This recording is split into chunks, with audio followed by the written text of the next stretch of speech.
أحباب مشتل الصوبة، مساء الخير. 4 حاجات مهمين جدا لازم يكونوا في بيتك طالما أنت غاوي الزراعة المنزلية. هنتكلم هنعرف إيه هم ال4 حاجات دول، وهنعرف إزاي يساعدونا في التعامل مع نباتاتنا في البلاد. بس قبل ما نبدأ، اللي ما اشتركش في القناة بتاعتنا ينزل حالا يشترك في القناة ويفعل زر التنبيهات عشان يوصلك كل جديد. معاكم وسام صقر من قناة مشتل الصوبة، خليكم معانا. بس قبل ما ندخل في الموضوع، معانا مهندسة من فريق عمل مشتل الصوبة عملت حاجة في منتهى الجمال.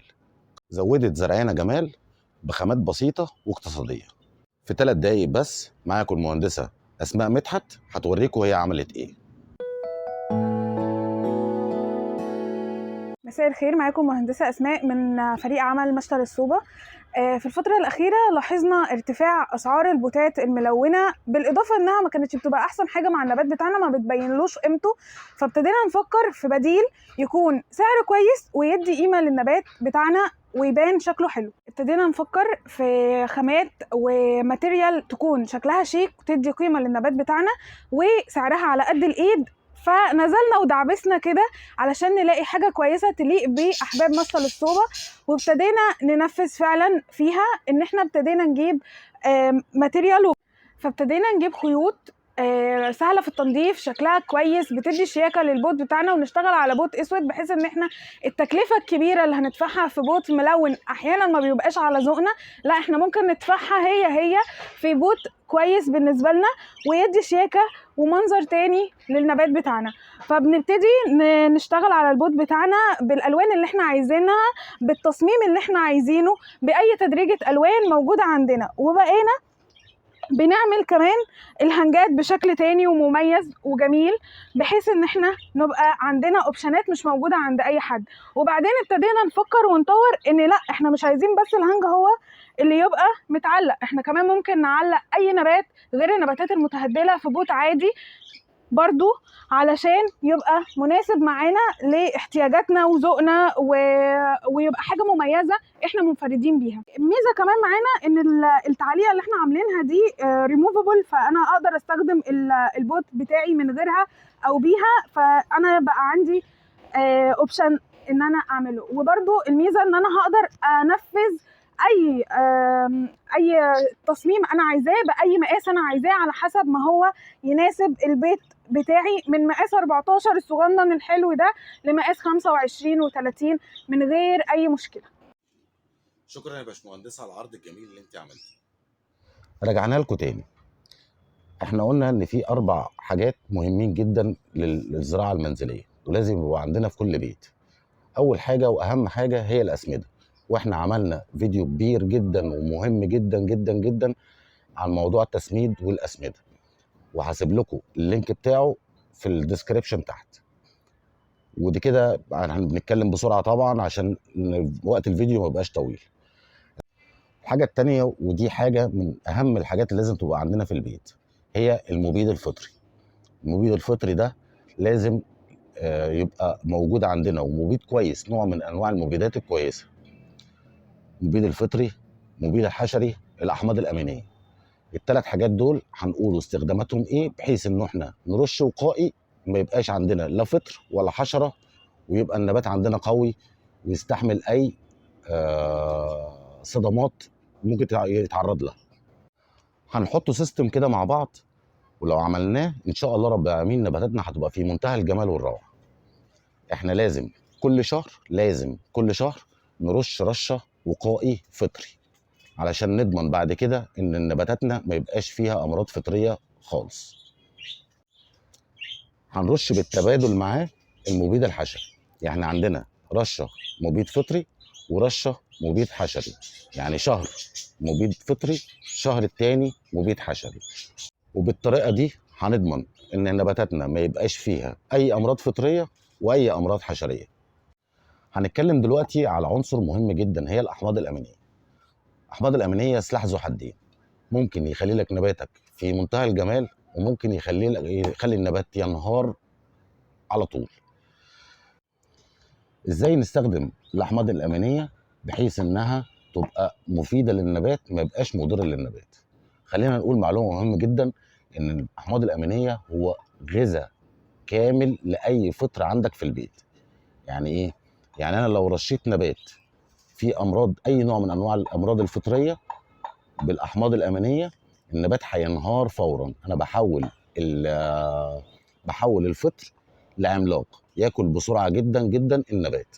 طيب لو احنا انتظمنا في الرش المبيد الفطري، وعطينا رش وقائي مره كل شهرين، يبقى اذا هنضمن تماما ان احنا ما عندناش اي نوع من امراض الفطريه، وبالتالي نستخدم الاحماض الامينيه في اي وقت ممكن النبات يتعرض ليه لاي صدمه. طيب ايه هي الاحماض الامينيه وايه هي وامتى نستخدمها؟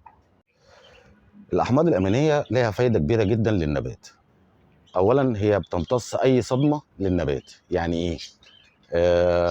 احنا اليومين دول ملاحظين ان الجو بالنهار حر قوي وبالليل ساقعه جدا. ده النبات فيه بيتعرض لصدمه، فلازم نرش احماض امينيه. نقلنا النبات من بوت لبوت تاني، نرش احماض امينيه. النبات انا سافرت مثلا والنبات عندي معايا عطش جامد، كويس، فلما باجي اروي، بعد ما بروي لازم ارش احماض امينيه. باختصار شديد ان الاحماض الامينيه بتمتص اي صدمه ممكن النبات ياخدها. احنا قلنا الشرط بتاعنا ان احنا نرش الاحماض الامينيه ان النبات بتاعنا ما يبقاش فيه اي مرض فطري. على فكره احنا عندنا في مشي الصوبه اي نبات بنجيبه من بره لازم نرشه احماض امينيه الاول، علشان لو حصل له انهيار النبات، فبالتالي نعرف ان النبات ده فيه امراض فطريه، فيه مرض فطري. احنا بفضل ربنا علينا بنعرف نعالج الامراض الفطريه. يلا بينا نرش مع بعض احماض امينيه في الصوبه عندي، وهوريكم ازاي بنرشه، وكمان افرجكم الزرع اللي عندي. يلا بينا نحضر ونشوف ازاي هنرش الاحماض الامينيه. انا هنحطه دي بخاخه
طبعا انا ما صورتلكمش كل النباتات اللي عندي عشان الفيديو ما يبقاش طويل كده، الفيديو بقى طويل زياده عن اللزوم. عموما احنا اتكلمنا على 4 حاجات مهمه. اتكلمنا على التسميد وحطينا لكم اللينك بتاعه، لينك الفيديو بتاع التسميد في الديسكريبشن تحت. اتكلمنا على المبيد الفطري وازاي ان هو مهم. اتكلمنا على المبيد الحشري، لو احنا رشينا رشه وقائي ما بين المبيد بالتبادل ما بين المبيد الفطري والمبيد الحشري، هنضمن ان احنا ما عندناش اي حشرات او ما عندناش اي امراض فطريه. والحاجه الثالثه ودي مهمه جدا، اتكلمنا على الاحماض الامينيه وازاي انها بتحمي الزرع من اي صدمه ممكن ياخدها. احباب مشتل الصوبه، الناس اللي وصلت لغايه هنا انتوا صحابي وحبايبي. لو عجبكم الفيديو يا ريت تدعمونا بلايك، والناس اللي ما اشتركتش في القناه تشترك وتفعل زر التنبيهات عشان يوصلك كل جديد. كان معاكم وسام صقر من قناه مشتل الصوبه، اشوفكم في فيديو جديد.